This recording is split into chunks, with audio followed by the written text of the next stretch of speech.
Hello students, चलिए start करते हैं इंटीग्रेशन चैप्टर नंबर 7। उसका बेसिक इंट्रोडक्शन देखेंगे इस वीडियो में। समझेंगे कि इंटीग्रेशन होता क्या है, किस तरीके से हम इंटीग्रेशन करते हैं और क्या क्या यहाँ पे फॉर्मूले यूज होने वाले हैं वो हम यहाँ पे कवर करेंगे। उसके बाद जो पर एक्सरसाइज हमारे फॉर्मूलेज आते जाएंगे मैं स्टार्टिंग में आपको करवाता चला जाऊंगा। ठीक है, तो बड़े ध्यान से समझना आपको ये। तो सबसे पहले समझेंगे कि इंटीग्रेशन का मतलब या फिर इंटीग्रल का मतलब क्या होता है। आपने अभी अभी चैप्टर नंबर 5 चैप्टर नंबर 6 किया होगा। अगर वो नहीं किया है ना तो पहले वो समझ के आइए, देन आप इंटीग्रेशन करेंगे, आपको जल्दी समझ में आएगा। डायरेक्ट इंटीग्रेशन पे मत आना। भाई एनसीईआरटी ने किसी ऑर्डर में चैप्टर्स दे रखे हैं, किसी वजह से दे रखे हैं। ऐसा नहीं है कि मतलब उठा के कैसे भी आपको रैंडमली चैप्टर पुट कर दिए बुक में और ऐसे बोल दिया कि भाई कर लो अपने चैप्टर्स। नहीं, आपस में इंटरलिंक्ड है। जो पहले चैप्टर है उनका लिंक अगले वाले चैप्टर से बिल्कुल होता है, तो वो ध्यान से करने हैं। अब यहां पे देखो, जो हमारा इंटीग्रेशन होता है, इंटीग्रल होता है, क्या होता है? इंटीग्रल। उसका दूसरा नाम क्या होता है? Anti derivative. Anti derivative. Anti derivative का मतलब क्या हुआ? मतलब डेरिवेटिव का उल्टा, वही तो हुआ। तो बिल्कुल सही बात है, डेरिवेटिव का या डिफरेंशिएशन का उल्टा जो होता है उसी को हम इंटीग्रेशन कहते हैं। डिफरेंशिएशन के अंदर क्या होता है? हम छोटे छोटे पार्ट्स में फंक्शन को ब्रेक करते हैं। डिफरेंशिएशन में क्या करते हैं? मान लो कोई भी फंक्शन है हमारा f(x), इसको हम छोटे छोटे फंक्शंस में डिवाइड करते हैं। gx में कर दिया, hx में कर दिया, या फिर और क्या कह सकते हैं हम, ax में कर दिया। इस तरीके से मान लो मैंने इसको मल्टीपल फंक्शंस में डिवाइड कर दिया। इंटीग्रेशन में क्या करूंगा मैं? इन फंक्शंस को वापस आपस में ज्वाइन करके मैं दोबारा f(x) बना दूंगा। ये होता है इंटीग्रेशन। यहां पे क्या हो रहा है हमारा? इंटीग्रेशन। और ऊपर जो ब्रेक करना है किसी फंक्शन को, तो वो क्या होता है हमारा? डिफरेंशिएशन। बेसिक चीज पता लग गई। मतलब क्या होता है इंटीग्रेशन का, वो पता लग गया। अब बात करते हैं इंटीग्रेशन प्रोसेस चलता कैसे है। अब देखो, जो हमने डिफरेंशिएशन सीखा था थोड़ा सा रिमाइंड करेंगे उसको। मान लो आपके पास कोई भी फंक्शन है x की पावर n, इसका डेरिवेटिव करते थे d/dx। किसके रिस्पेक्ट में करते थे? x के रिस्पेक्ट में। फंक्शन भी x का है, तो क्या होता था डेरिवेटिव? n(x की पावर n-1)।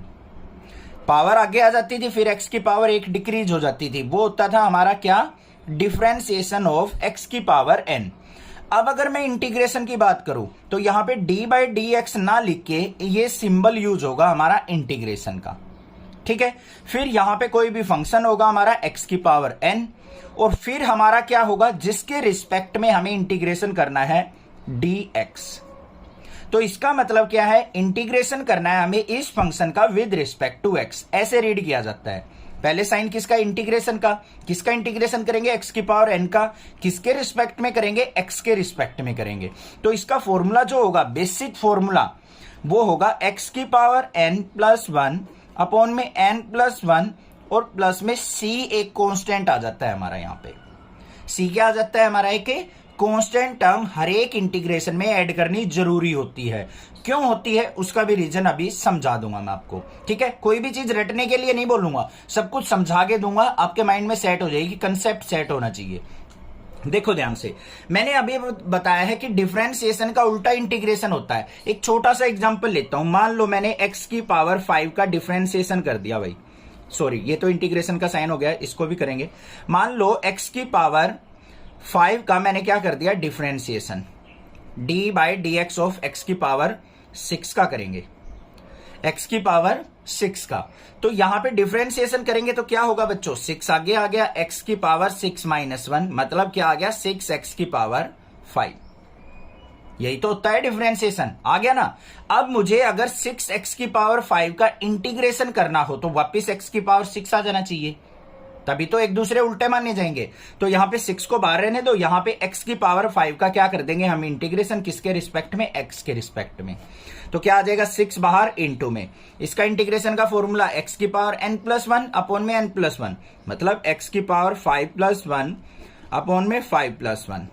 तो यहां पे क्या आ गया मेरे पास? 6 इंटू x की पावर 6 अपॉन में 6। 6 से 6 कैंसिल, कितना आ गया? x की पावर 6। तो जिस टर्म का डिफरेंशिएशन हमारे पास 6x की 5 आया था, उसका अगर मैं दोबारा इंटीग्रेशन कर दूंगा तो वही फंक्शन मुझे वापस मिल जाएगा। ये तो बात समझ में आ गई। अब एक और चीज सुन लो ध्यान से, यहाँ पे सी ऐड करते हैं हम, वो क्यों करते हैं? मान लो आपको डिफरेंशिएशन दे दिया D by D x of x की पावर 3 प्लस 2x प्लस 3 का डिफरेंशिएशन, तो क्या होगा? जल्दी से कर देंगे सर। 3x² प्लस 2x का 2 हो जाएगा और 3 का हो जाएगा 0, मतलब 3x² प्लस 2 आ गया। अब आपको ये नहीं पता कि हमारा फंक्शन क्या था, और आपसे पूछ ले कि भाई 3x² प्लस 2 का इंटीग्रेशन करके फंक्शन बताओ क्या था, तो यहां पे इंटीग्रेशन करेंगे हम किसका? 3x² plus 2 into dx। तो देखो क्या आएगा यहां पे 3x² का, इसको अलग अलग करके भी लिख सकते हैं ऐसे, 3x² dx प्लस में इंटीग्रेशन ऑफ 2 dx।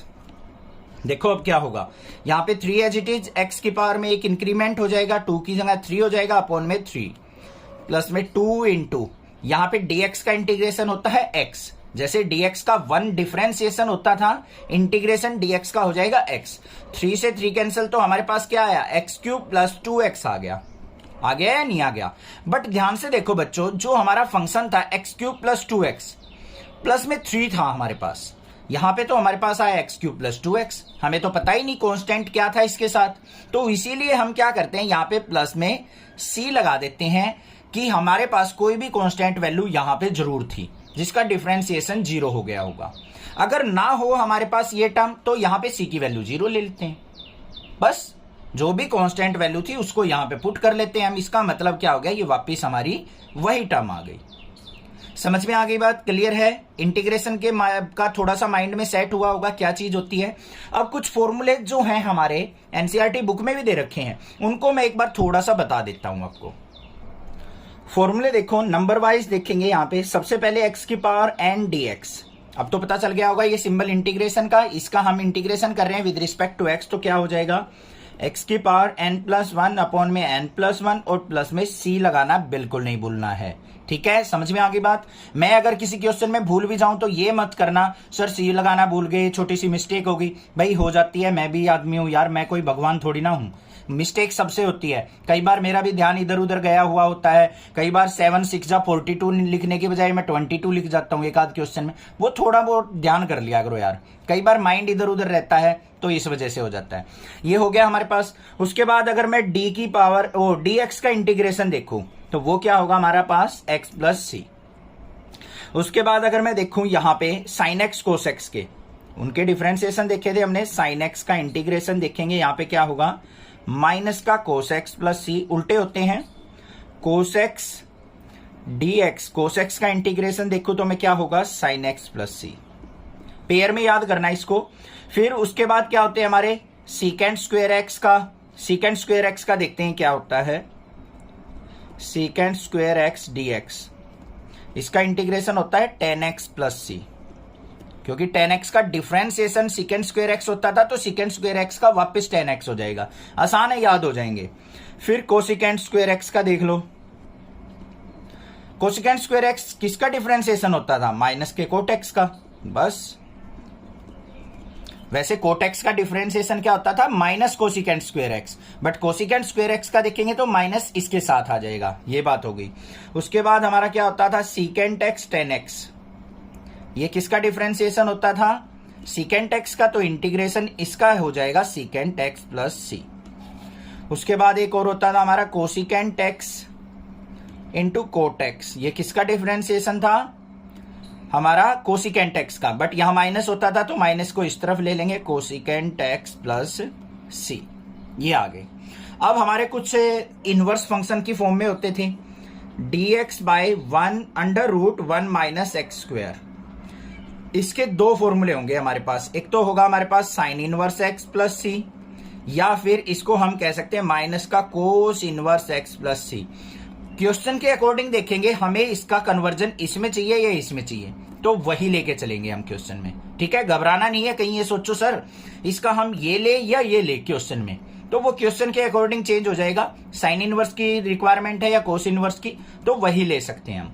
उसके बाद अगर बात करूं मैं integration of dx by 1 plus x square, तो ये किसका होगा? tan inverse x plus c का भी, या फिर माइनस का cot inverse x plus c का। इन दोनों का इंटीग्रेशन ये होगा, मतलब इसका इंटीग्रेशन ये दोनों होंगे। ठीक है, उसके बाद अगर बात करूं मैं कोसिकेंट और सिकेंट की फॉर्म में, तो वो क्या था, dx by x under root x square minus 1। ये किसके इक्वल था, secant inverse x plus c, या फिर और दूसरा क्या हो सकता है, माइनस का cosecant inverse x plus C.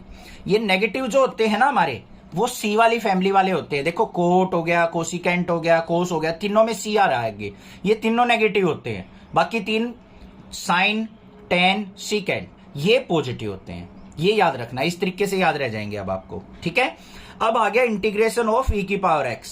ये सबसे बड़ा फंक्शन होता है, सबका दादा होता है ये। ठीक है, गुरु है ये एक तरीके से, इंटीग्रेशन में भी डिफरेंशिएशन में भी। कोई इसका कुछ नहीं बिगाड़ सकता भाई, ना इंटीग्रेशन इसका कुछ बिगाड़ पाया, ना डिफरेंशिएशन। कैसे, e की पावर x का डिफरेंशिएशन e की पावर x, e की पावर x का इंटीग्रेशन भी क्या होगा, e की पावर x, बट साथ में लगा देंगे प्लस सी। ये हो गया। अच्छा एक चीज बताओ, हमारे पास 1/x dx, इसका इंटीग्रेशन करना पड़ जाए तो माइंड में ये ले लो कि ये डिफरेंशिएशन किसका होता था, 1/x log x का, तो बस log of x plus C. ये हो गया।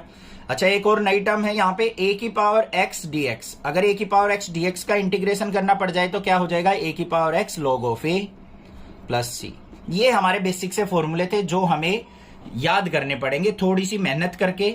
वैसे ज्यादा याद करने में रटने की जरूरत नहीं है, इनको क्या करो, डिफरेंशिएशन इंटीग्रेशन के फॉर्मूले एक चार्ट पे लिख के रूम में टांग दो, अपने चिपका दो। निकलते वलते किसी भी टाइम लेटे हो, एक बार रिमाइंड कर लिया थोड़ा सा, बस यही काम पक्का हो गया, बस अपने आप याद रह जाएंगे। भाई फॉर्मूले नहीं आएंगे ना तो क्वेश्चन नहीं आएंगे, ये बता दूंगा, गारंटी दे रहा हूं, पहले कह रहा हूं मैं। ऐसा मत सोचना सर होते रहेंगे याद, नहीं होंगे भाई, नहीं होंगे, 100% कह रहा हूं। बच्चे जिसको फॉर्मूले नहीं आते ना, क्वेश्चन नहीं होते हैं आगे जाके, इतने लेंथी क्वेश्चन हो जाएंगे। और जिसको फॉर्मूले आते हैं ना, चुटकियों में बताएगा कि यहाँ पे ये फॉर्मूला लग के ऐसे हो जाएगा सर। तो भाई मैं आपसे रिक्वेस्ट कर रहा हूं बार बार कि भाई फॉर्मूले जरूरी हैं चैप्टर के स्टार्ट करने से पहले, उनको कैसे भी घोट के पी जाओ, चाहे पानी के साथ अंदर निगल लो, पर करने जरूर है। ये फॉर्मूले जरूर याद करने हैं, चाहे चार्ट बना के करो, चाहे पानी के साथ ले जाओ, चाहे वैसे याद करो, लिख लिख के प्रैक्टिस करके करो, हो जाएंगे। घबराने की जरूरत नहीं, ऐसा कोई काम नहीं होता जो नहीं होता, और मुझे पता है आप कर सकते हो। तो बी पॉजिटिव और लगे रहो। ठीक है, ये तो था इंट्रोडक्शन, बाकी क्वेश्चंस करेंगे नेक्स्ट वीडियो में। सब्सक्राइब करना आपका अपना फेवरेट चैनल है, इसको जूनियर्स को जरूर बताइए, 8th 9th 10th 11th के बच्चों को आपसे आपके टीचर की ये रिक्वेस्ट है। Thank you students.